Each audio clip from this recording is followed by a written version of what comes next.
था कि हम लोग कहते थे वसी शाह की शायरी इस तरह की है। But you know at the same time why I feel connected to Faris Shafi is very simple, कि चाहे वो उनका वो इंट्रोडक्शन हो अल्फ्रेडो फेटुचीनी लैम्बोर्गिनी, और मतलब जिस तरह से वो, और एट द सेम टाइम जिस तरह वो नज़र ना लगे इस पूरी चीज़ को लेके चलते हैं, I do feel that somewhere although you wouldn't have expected कि out of one of the families, not the dominant families in entertainment industry, एक ऐसा लड़का निकलेगा जिसको हम कहेंगे कि आज के दौर का। बिल्कुल ऐसा ही वो मैं ख्याल है फारिस को जो मैं अच्छा शायर कहने की वजह ना, मेरी राय वो ये है कि उसके पास I think the sensitivity that he has for the sonic orchestras of 3 different family languages, Angrezi, Punjabi, Urdu, वो बहुत रेयर है, इस जनरेशन में नहीं मिलता। दूसरा एक जो मैं आपसे उसको बात कर रहा था कि अब फारिस के जो इब्तदाई गाने हैं जो आपको इंटरनेट पर शायद अब नहीं मिलते, they represent a particular time in Pakistan history. मेरे लिए वो मुझे याद पड़ता है कि उसमें बहुत ही जान था, पाकिस्तान बहुत परेशान रहते थे, तो they capture that very nicely. जब तक अभी चूंकि हम एक लिमिनल स्पेस में हैं बतौर माशरा, कि अभी हम कहीं जा रहे हैं लेकिन उसकी ट्रांसफॉर्मेशंस की कुछ तकलीफें जो हमें बर्दाश्त करना है, तो हमारी मौसीकी में भी झलकेगा। मुझे लगता है कि इस पॉप कल्चर मूवमेंट जिसको हम कहते हैं उसको इतना सीरियसली लेने की ज़रूरत नहीं है। I think it's very good that it's happening. इससे और ज़्यादा वसाइल आएंगे म्यूजिशियंस के पास और वो काम करेंगे, लेकिन ये कि वो उस पर हदफ पर नज़र हमारी यूँ रहेगी कि बस एक इम्कान जिसमें मौजूद है, जो सीड है आगे बढ़ने का या कुछ फंडामेंटल क्वेश्चंस को एड्रेस करने का, जो रहेगा जिसमें आएगा वो जिंदा रहेगा।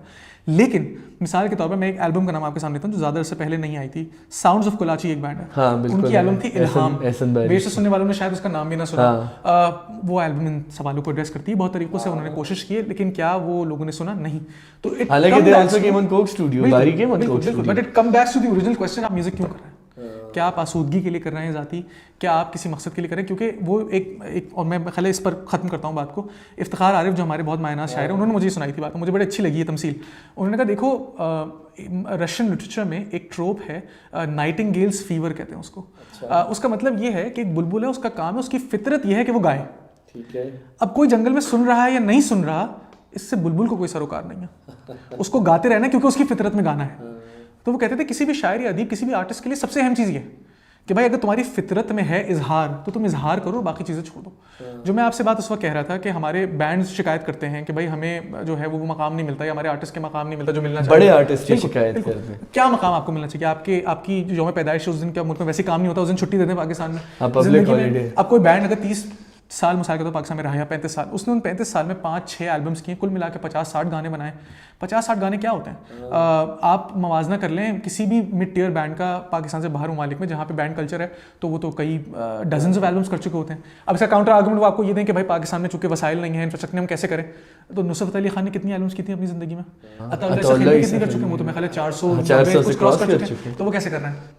तो शिकायत करना यूं प्रॉब्लम होती है जब हम अपने बाहर वजूहात तलाश करते हैं अपना आर्ट प्रोड्यूस करने की। अगर आप खुद को बुलबुल समझते हैं तो फिर बुलबुल का काम है गाना, वो गाएगा चाहे वो किसी भी एनवायरनमेंट। नहीं, आपने इसको बड़ी अच्छी तरह अपने आर्ग्यूमेंट को क्लोज किया, और मैं भी और अहमद जहां जेब से भी मैंने ये बात की, और किसी आई थिंक शुजा से भी बात की, क्योंकि शुजा हैदर का ये मानना था कि हमारे यहाँ लव सॉन्ग्स बनना बंद हो गए और हर गाना या तहरीक होती है या कोई जस्तजू होती है या किसी मतलब दरवेशाना माहौल जाता है, which I agree to an extent. पर मैंने ये कहा कि देखिए 8-10 साल जब आपको ISPR से पेट्रनेज मिल रहा था सबको, तो सबके गानों में वो तहरीक थी, सब वो थी, तो वो वाली बात है ना कि मेरे ख्याल से इफ्तिखार आरिफी का शेर में मेरे जहन में आ रहा है, अजीब लोग हैं आज शोबे एतबार में हैं, ठीक है ना, फरेब खा के भी एक मंजिल करार में है, अजीब लोग हैं आज शोबे एतबार में हैं, न जाने कौन सी आँखें वो ख्वाब देखेंगी, न जाने कौन सी आंखें वो ख्वाब देखेंगी, वो एक ख्वाब के हम जिसके इंतज़ार में हैं। तो आई थिंक वो ख्वाब जो है ना, जिसको देखना होता है वो तकमील भी कर लेता है, उसकी ताबीर भी बन जाती है। But thank you Ali for this session, we will record more sessions with you. This was Coke Studio. I hope आप जो स्कॉलरली काम कर रहे हैं, आपका PhD अच्छी तरह मुकम्मल हो, हम इस